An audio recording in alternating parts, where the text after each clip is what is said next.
One. Hi, this is Carol Rose Atkinson, past president of IE-Camft, and I am here today with Jodie Shea, and she is going to be talking about her presentation, which is coming up on the 27th of May. But let me introduce you, and could you introduce yourself? Yeah. Hi. I'm Jodie Shea. I have a private practice.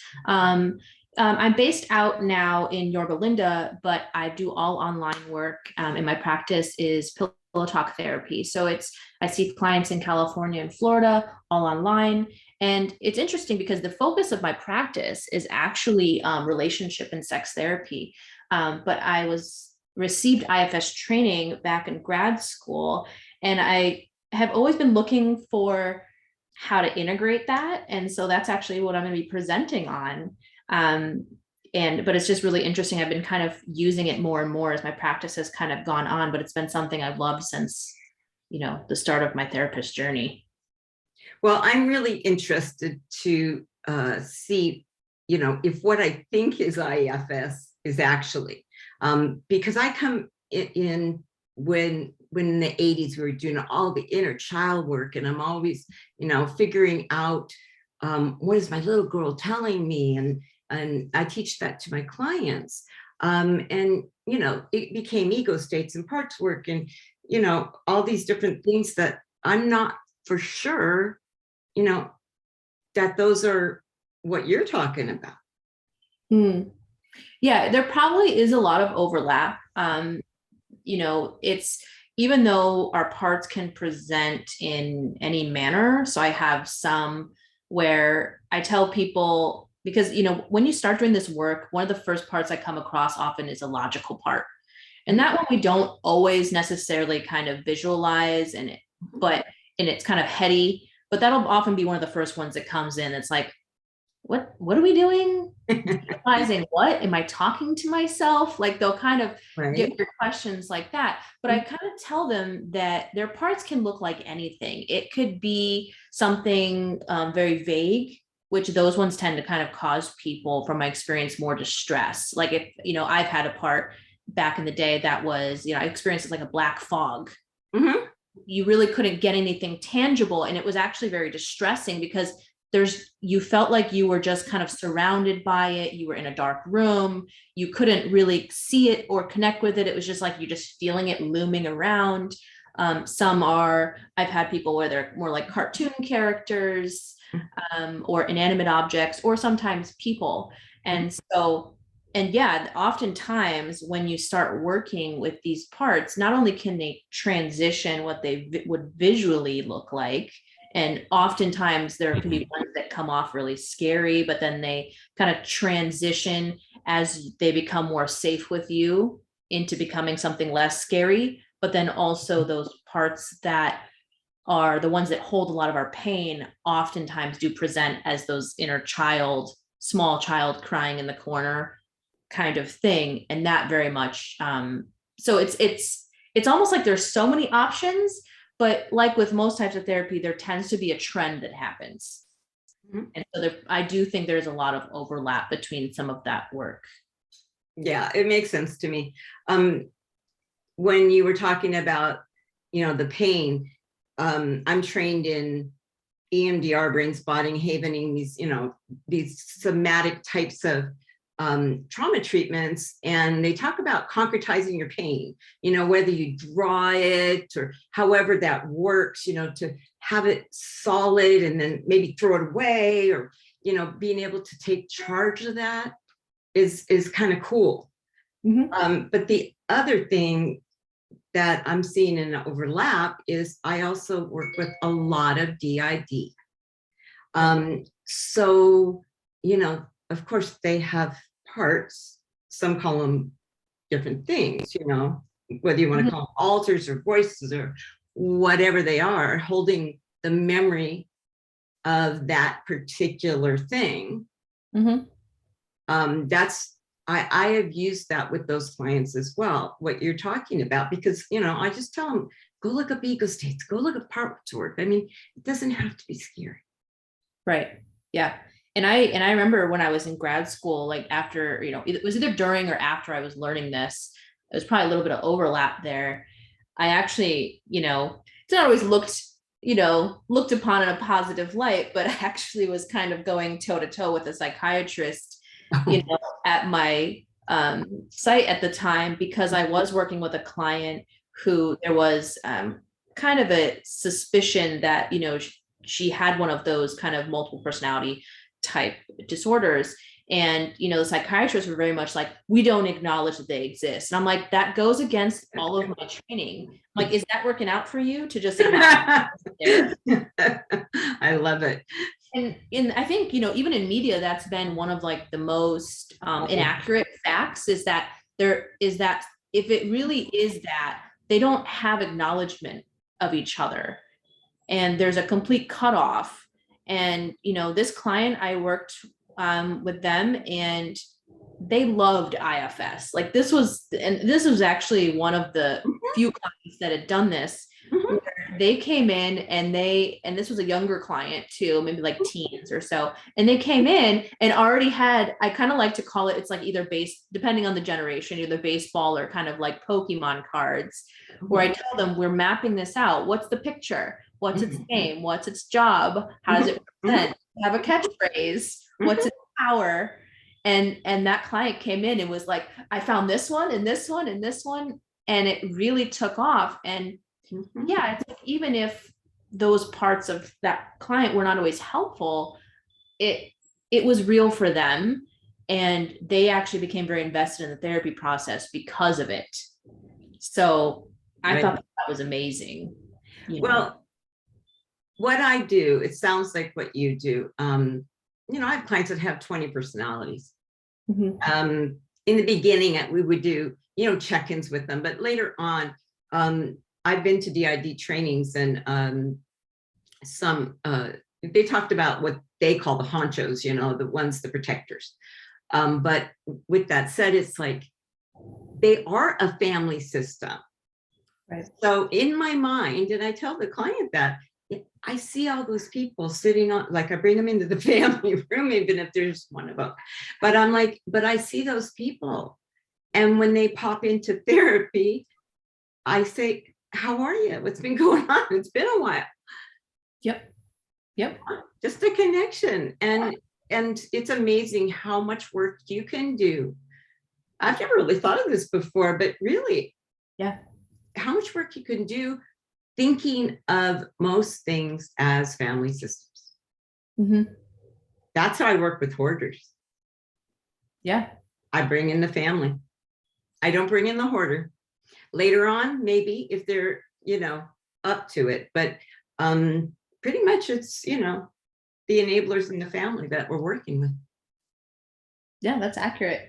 I mean, I say that in my practice as well. I don't often work with the family, but it's not uncommon that I'll be seeing, a couple or something, and I will tell them, just also kind of help them stay motivated for the process, because they're like, oh my God, I got personal things and my own traumas coming in, and then I'm having the problems with my partner.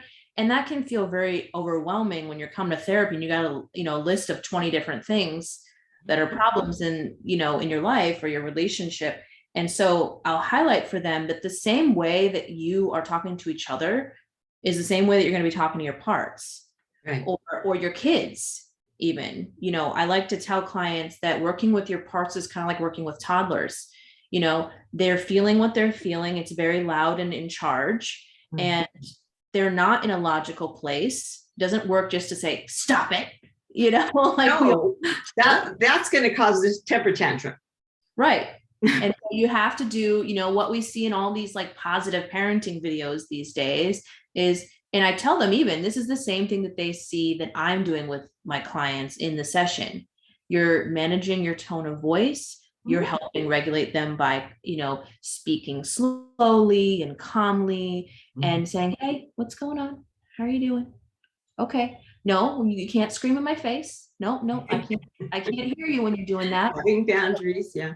Thank you for being calm. What do you need? I'm here to listen. Rewarding good behavior. Right. And it's the same thing. And that's basically the same thing. I mean, you need to be doing when you're working with couples too. It's like, they're constantly like, well, And I tell them, like, did you think that that was going to work? Telling them that they were wrong. I mean, what did you think was going to happen? Yeah, but right fighting is a that's where all the couples get stuck anyway. Right. That's why the first thing I tell all couples is, guess what? You're both right. Now let's move past that, because it's perception. So you're right. You know, that's where everybody gets stuck. At least that's, you know, that's what I see. That's what will be in a book that I'm going to be publishing this year. I'm saying that publicly because I've never got around to doing it. I mean, I have other books, but I really want people to understand they make being a couple so much harder than they need to. And it's just two wounded people, you know? And sometimes two wounded children at different ages. You know?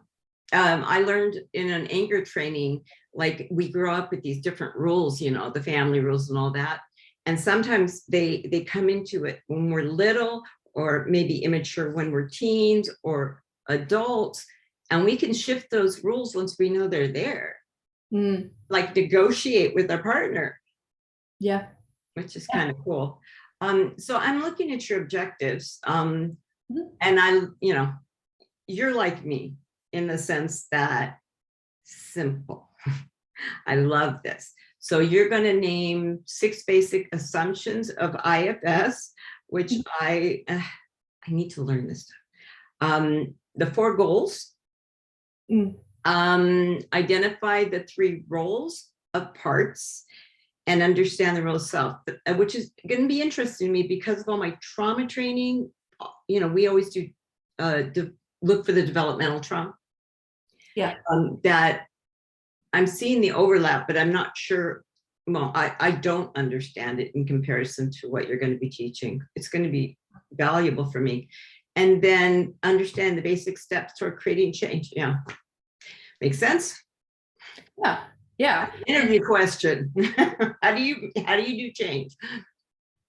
From my experience, and this is, I mean, models like this, there are, you know, especially when you go through trainings, and this was one reason, and I wrote an article on my website about kind of how this model kind of changed some of my views of things, because I have, you know, even like a personal history of like, seen this therapist, I've seen that therapist. I'm like, I have all the insight in the world, but does that actually equal any change? And, you know, and just through just regular talk therapy, and even though we are doing talking through this, there's a more of a somatic aspect to it as well. And like you were saying earlier, that externalizing actually makes things more real and also helps you regulate a little bit better. It's me. This whole feeling is me right now. And so with this model, you know, there are like the kind of steps and the tools, and those things I'm going to be going over are kind of things that you'll find in the beginning of the manual if you do the training. Interventions kind of thing. And also helps you to just kind of know where you're going if you're getting lost. And a perfect example of that is like therapists when they're like, you know, am I jumping into problem solving, or am I jipping them out of just being present and feeling what they need to feel in the moment? And that can also happen in this process too, because you'll get parts in there that come in that don't like the one that you're trying to work with. And like, I just need them to cut it out. They just need to stop. You're like, I know. They need to be heard. However, they're there for a reason. They're not trying to hurt anybody. Yes, I acknowledge maybe they're doing it in a way that isn't ideal, but that's what we're here to help them to figure out. Is how is that maybe not working, or what's another way that we can do that? And so that's part of kind of why I'm going over that, because whether it be when I'm talking to other therapists or even my clients, I tell them I'm not here to push the, you know, the step-by-step, this is what you do here. There'll be certain things like, you know, identifying it, finding it in your body, you know, and visualizing it, that I kind of try to get them to practice that. But my biggest goal is having them reconnect to parts in general, because if you think about it, I mean, a lot of us know these things when we're younger. How do I know I'm sad? How do I know that I'm, you know, angry or happy? I feel it. Maybe my throat gets tight, or my eyes start to get watery, or I feel butterflies. That could be an anxiety thing. That could be a happiness thing. How do we know which one is which? So kind of reconnecting with that aspect of it. And then also like with self, because we always want to be interacting with parts when we're in self, is just reconnecting with our intuition or our gut. Mm-hmm. I don't want to jump into, hey, I'm working with this part. What do you do? What's it? All these interview questions. It's more so what Yeah, feels right for you. I love that. Because some clients with the somatic type questioning, we lose them. Yeah. Right. With my hoarding clients, if I ask them a question, they're going to find any way to dodge answering that, because in their mind, they don't want to answer it wrong, and that goes back to the complex trauma that they have. But with that said, it's like so important to allow yourself to just be. Like, I do allow my clients to text me. I have very good boundaries of that. 41 years in recovery, adult child of alcoholics, Al-Anon, that sort of thing. But lately I've just been putting like a nice little short audio that I sent to him. You're gonna be okay. I'm here. We're gonna figure this out. Yeah. And that has been like, that's a new thing I just started doing in the last few weeks, but it's so powerful. Yeah. They don't know it's going to be okay. They didn't learn that, the healthy structure of a family. That being said, I don't know if anybody learned that, but I'm sure there's some people out there. And with therapists itself, I mean, we all have our stuff that we have come from. Right. I mean, all the trauma trainings I go to are filled with therapists that are working on their own stuff and should be. Yeah. I say, what are we supposed to have? 18 CEs a year, and I think I had 80 last year. I just never stopped. And we're not supposed to, right? Yeah. I mean, because you never know, like you said, like that therapist toolkit, or the bag I reach into has got to have many different modalities and interventions and ideas, and sometimes it's just Google while the client is talking, because I also do 100% telehealth, but I run a training center, so I have 22 therapists right now, and it's growing by the minute. And though constantly teaching the things that we get the privilege of learning, because the person that handles our programs is awesome. She gives us such relevant trainings. So that is for Lynn, because she's awesome. And so she sent me your information. So glad we had a chance to talk. Is there anything else you'd like to say? Not so much. I mean, I will say that, even though I love this model, I would definitely recommend, and I'll say this during the training as well, that people that want to get more information about it, unfortunately, a lot of people tend to have to go kind of roundabout ways or PESI, or, I could always check in with some of my colleagues. I was lucky enough to do more of a formal training. So there's 3 different levels of this. And I highlighted in my bio that I did level 1, which, for some people, level 1s are not always a big deal, but for IFS, it is. Level 1 is like the core. It's 108 hours of training, usually over a year, 6 3-day weekend kind of thing. So it's a pretty intensive process. And then, if you wanted to do, move towards certification, level 2 and 3 are more just specific types of things. And then they have, ones that are more specific about working with, younger people, or there's a couples version, or, anxiety, depression, substance use, things like that. But it can be kind of hard to get into some of the, especially the level 1 trainings, because there isn't enough trainings. There aren't enough. And so people tend to have to go through the lottery system. So there are options, and I'm always trying to find people in the area that have interest. I go through a little kind of, you know, I kind of keep in touch with some of those people. And I actually, because I'm on the board for IE-Camft. And so I actually started doing like a mindful clinical focus group just to be like, here's a space for all of these things, because it's just, you know, finding that community for doing some of this work, because I meet some people that are interested in it.